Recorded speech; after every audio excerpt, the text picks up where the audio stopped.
नमस्कार। Nobel investment lessons में आपका स्वागत है। आज हम बात करेंगे रियल एस्टेट इन्वेस्टमेंट के बारे में। प्रॉपर्टी में जो इन्वेस्टमेंट करते हैं उनके बारे में बात करेंगे।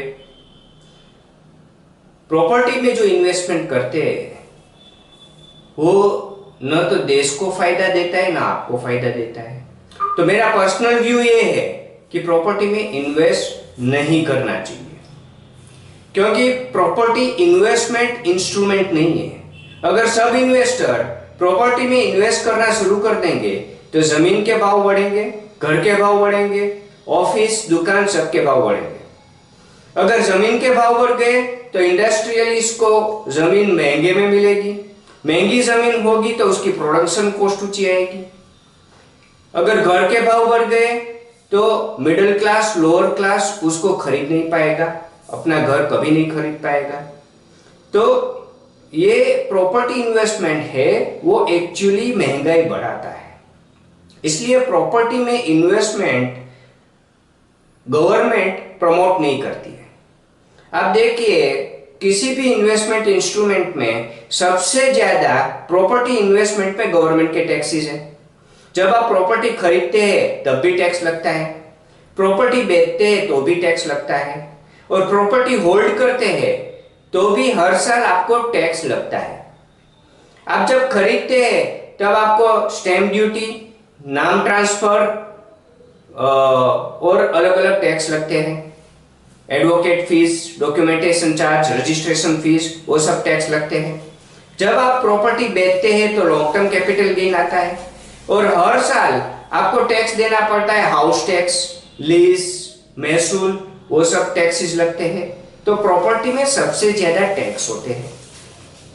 अब हम ये सोच के प्रॉपर्टी खरीदते हैं कि प्रॉपर्टी में रिटर्न अच्छा मिलता है, तो हम अब अलग अलग केस स्टडीज देखते हैं। जो मेरे इन्वेस्टर के केस स्टडीज है, हमने जो पाया है वो इन थोड़े केस स्टडीज में आपको बताएंगे कि क्या एक्चुअली प्रॉपर्टी में ज्यादा रिटर्न मिलता है। एक हमारा इन्वेस्टर था, वो कहता था कि मैं प्रॉपर्टी में ही इन्वेस्ट करना पसंद करूंगा क्योंकि प्रॉपर्टी में ज्यादा रिटर्न मिलता है। मैंने कहा आप कैसे बता सकते हैं? तो बोले मैंने 5-6 साल पहले एक फ्लैट खरीदा था, 30 लाख रुपए का फ्लैट था, आज उसकी वैल्यू 80 लाख रुपए हो गई। 5-6 साल में इतना रिटर्न कहाँ मिलता है?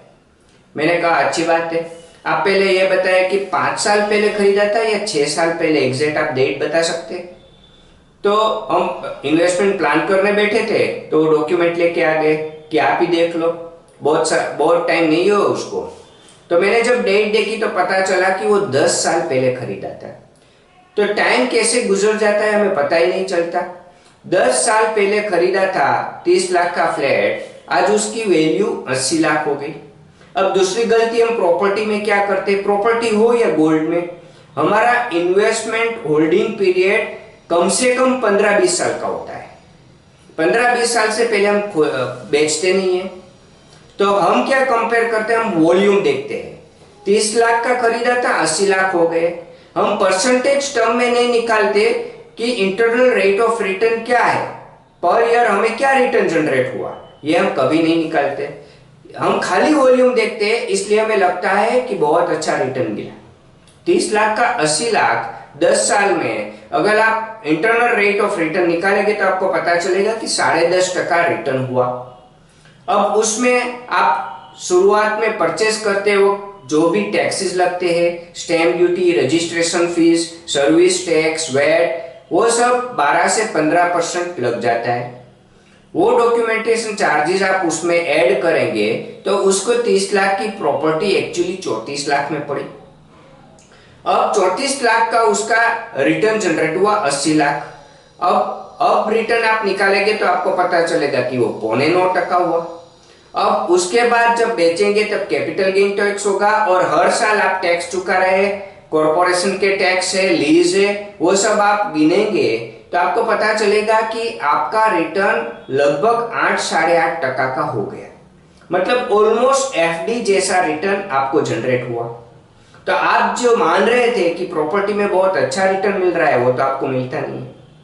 एक और भी केस है, उसमें तो एक्चुअली इन्वेस्टर को 6 साल में 3 गुना पैसा हो गया था।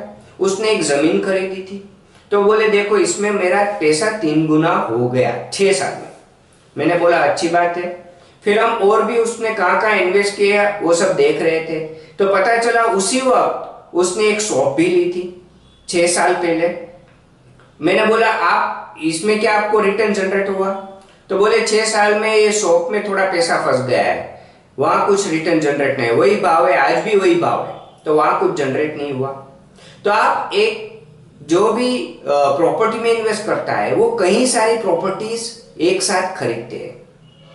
फिर आपको एक दो प्रॉपर्टी मिला, एक दो प्रॉपर्टी लिटिगेशन में या कुछ और प्रॉब्लम में फंस गई, एक दो प्रॉपर्टी में रिटर्न नहीं मिला, तो आपको सब प्रॉपर्टी का मिला के एवरेज रिटर्न निकालना चाहिए।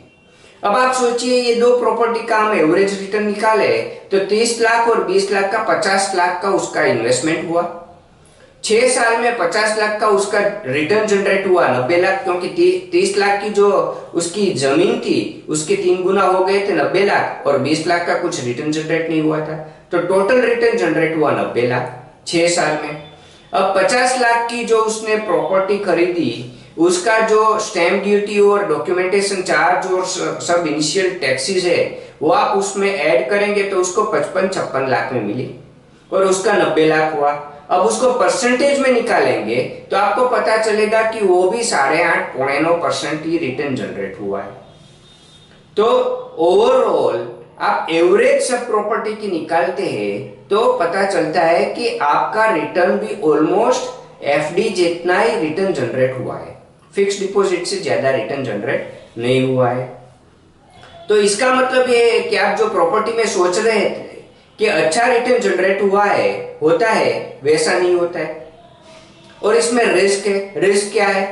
तो आपकी लाइफ टाइम की जो इनकम है वो कभी कभी तो पूरी की पूरी इनकम एक प्रॉपर्टी में चली जाती है, या फिर आपकी इनकम का बहुत बड़ा हिस्सा प्रॉपर्टी खरीदने में जाता है।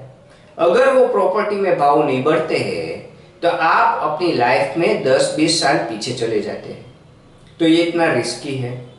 अगर इसके बदले उतनी ही रकम 30 लाख रुपए आपने पीपीएफ में डाल दिए होते तो टैक्स फ्री रिटर्न आपको 15 साल में यही जनरेट हुआ होता।